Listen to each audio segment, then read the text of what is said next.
চলতি মৌসুমে রাজবাড়ীতে বেড়েছে পেঁয়াজের আবাদ, তবে দাম নিয়ে এখনই দুশ্চিন্তায় কৃষক।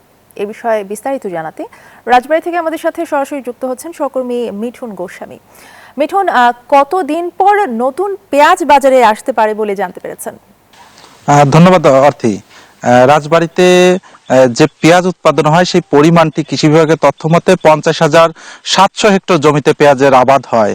তবে সেই পেঁয়াজটি কিন্তু বিভিন্ন সময় মানে একই সময় পেঁয়াজটি আসলে আবাদ হয় না, যার কারণে কিন্তু আমরা কৃষি বিভাগের সঙ্গে কথা বলেছি, তারা আমাদেরকে জানিয়েছে আগামী 15 দিন পর থেকে কিন্তু এই পেঁয়াজটি বাজারে আসবে।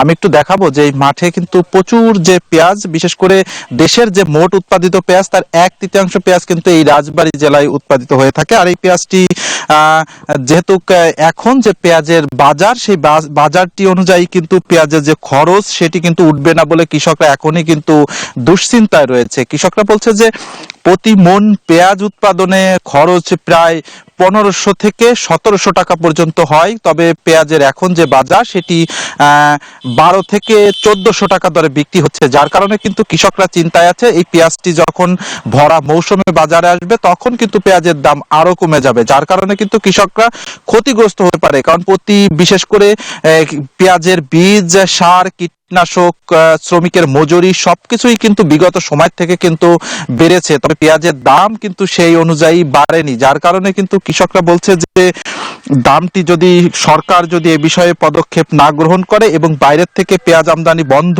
না করে তাহলে কিন্তু কৃষক যে খরচ সেই খরচটি কিন্তু তুলতে পারবে না। এজন্যই কিন্তু কৃষকরা বলেছে আমাদেরকে যে বিশেষ করে কৃষি বিভাগ এবং সরকার যদি কৃষকদের দিকে দৃষ্টি দেয় তাহলেই কিন্তু তাদের যে খরচ সেটি কিন্তু ওঠা সম্ভব। মূলত এতটুকুই ছিল আমার কাছে রাজবাড়ী থেকে পেঁয়াজ আবাদের সর্বশেষ তথ্য। ফিরছি স্টুডিওতে। অর্থী। ধন্যবাদ মিঠুন গোস্বামী জানাচ্ছিলেন রাজবাড়ী থেকে।